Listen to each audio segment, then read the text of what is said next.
요즘 분위기 보면 서울에 내 집 한 채 있느냐 없느냐가 마치 계급이 되어버린 시대인 것 같습니다. 자고 나면 몇 억씩 뛰는 집값 소식에 많은 사람들이 이성을 잃고 달려듭니다. 지금이라도 올라타지 못하면 영원히 낙오될 것 같은 공포가 우리를 지배하고 있죠. 하지만 우리가 놓치고 있는 가장 치명적인 함정이 있습니다. 우리는 지금 집이라는 소중한 주거 공간을 사는 것이 아니라 나만 뒤처질지 모른다는 형언할 수 없는 불안을 사고 있습니다. 아침에 눈을 뜨면 스마트폰 앱을 켜고 우리 동네 혹은 내가 눈여겨보던 단지의 실거래가를 확인하는 것이 일과가 되었습니다.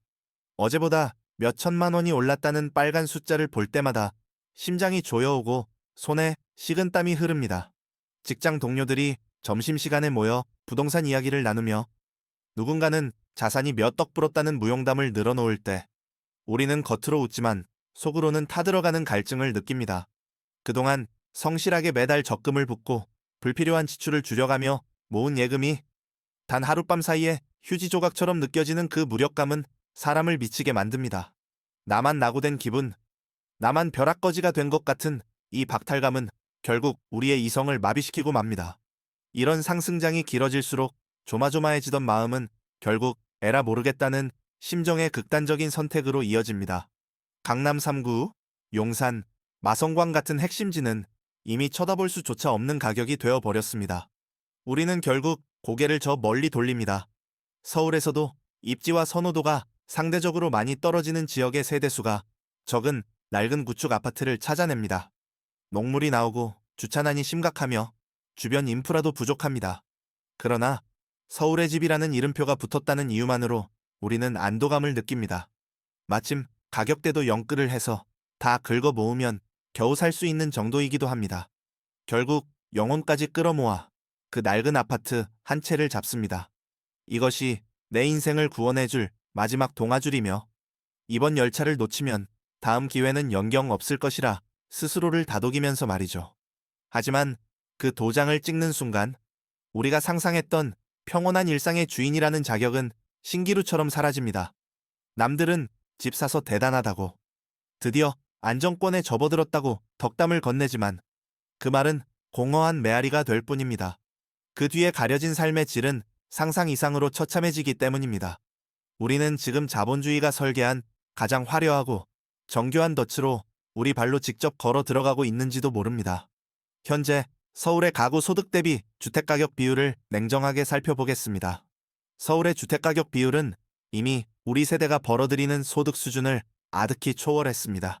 통계적으로 평균적인 가계가 숨만 쉬고 소득을 한 푼도 쓰지 않은 채 20년 가까이 모아야 겨우 서울의 번듯한 집 한 채를 살 수 있다는 계산이 나옵니다. 이것은 단순히 집값이 비싸다는 의미를 넘어 우리 삶의 20년이라는 시간이 온전히 시멘트 덩어리 하나와 맞바뀌었다는 뜻입니다.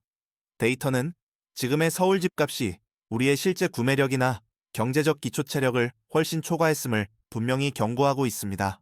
더 심각한 것은 영끌족의 대출 구조입니다. 현재 가계대출의 70% 이상이 변동금리의 강력한 영향권 안에 놓여 있습니다. 글로벌 경제의 작은 파동 하나에 금리가 아주 조금만 흔들려도 우리가 매달 감당해야 할 원리금 상환액은 수십만 원에서 많게는 100 단위로도 뜁니다.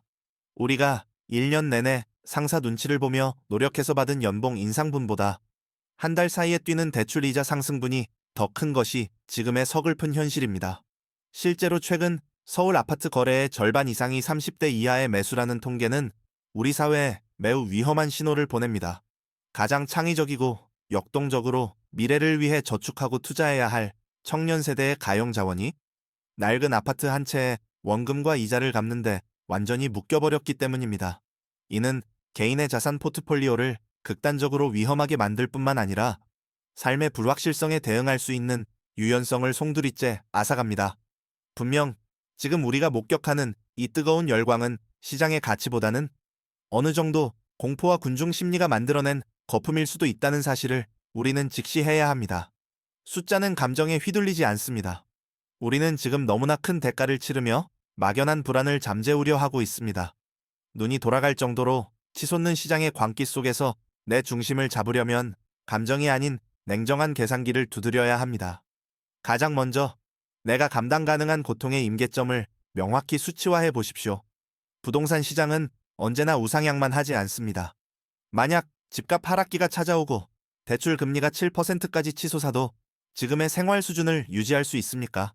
그 극한의 상황에서도 가족과의 따뜻한 외식 한 번, 아이가 배우고 싶어하는 학원비를 기쁘게 지불할 수 있나요? 만약 이 질문에 단 1초라도 망설여지거나 대답이 아니오라면 그 집은 당신의 안식처가 아니라 매일 밤 당신의 목을 죄어오는 흉기가 될 것입니다.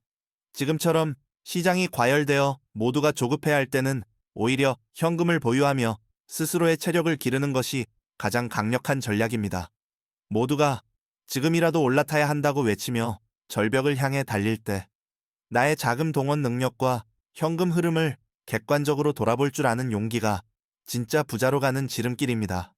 당장 남들처럼 서울 아파트를 사지 못한다고 해서 당신의 인생이 패배자로 확정되는 것이 아닙니다. 오히려 무리한 영끌로 인해 인생에서 가장 찬란해야 할 시기에 모든 현금 흐름을 막아버리고 기회비용을 날리는 것이 더 큰 리스크입니다. 역사적으로 부동산 시장은 언제나 파도를 치며 움직였습니다. 폭등 뒤에는 반드시 길고 지루한 정책이나 고통스러운 조정의 구간이 찾아오기 마련입니다. 그때 사냥할 준비가 되어 있는 자, 즉 현금을 쥐고 평정심을 유지한 자만이 진짜 기회를 자신의 것으로 만들 수 있습니다. 공포에 쫓겨 벼랑 끝에서 추격 매수하는 대신 세상의 돈이 어디로 흐르는지 공부하며 때를 기다리십시오. 조급함은 자산 형성 과정에서 가장 치명적인 독이며 당신을 영원한 가난의 굴레로 이끄는 가장 빠른 통로입니다. 우리가 그토록 목을 메고 갈망했던 서울 아파트가 우리 인생에 줄 수 있는 궁극적인 가치는 과연 무엇입니까? 그것은 단순히 남들에게 보여주기 위한 빳빳한 등기권 리증이나 SNS에 자랑하기 위한 화려한 조망권이 아닐 것입니다. 진정한 집의 의미는 그 안에서 사랑하는 사람과 나누는 평온한 대화, 걱정 없이 누리는 안정된 수면, 그리고 내일을 살아갈 에너지를 얻는 안식에 있습니다. 영끌로 인해 매일 밤 은행 앱의 장호를 보며 잠을 설치고 배우자와 돈 문제로 날카로운 말을 주고받으며 아이에게 해주고 싶은 작은 것들조차 포기해야 한다면 그 집은 이미 우리를 서서히 죽여가는 감옥과 다를 바 없습니다. 돈은 우리를 더 자유롭고 행복하게 하기 위해 존재하는 도구이지 우리를 노예처럼 억압하기 위해 존재하는 주인이 아닙니다. 비록 지금은 남들보다 한 걸음 뒤처지는 것 같고 나만 기회를 놓친 것 같아 보여도 정말 괜찮습니다. 당신의 인생 가치는 결코 서울의 아파트 평수나 구축이냐 신축이냐 하는 껍데기로 결정되지 않습니다. 타인의 속도에 휘둘리지 않고 자신만의 단단한 경제적 기준을 세우며 소소한 일상을 흔들림 없이 꾸려가는 것.